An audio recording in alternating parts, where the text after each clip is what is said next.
Ito po ang aming pagkain ngayon. Ay, kain na!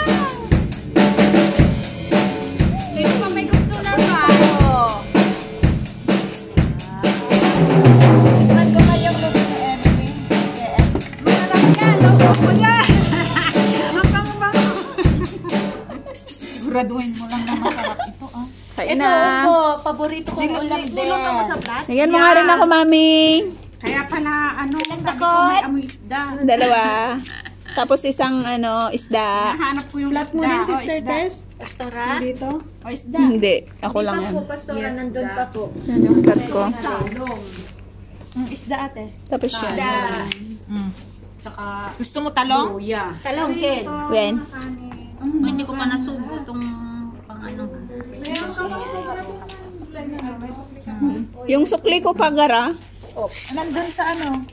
Di mo di, Sa lalagyan ko. Hindi. Makakaipon na ako ng pambili ko ng lupa. ba't hindi mo dinala? Nag-invest ka na kay Bro. Para ano, may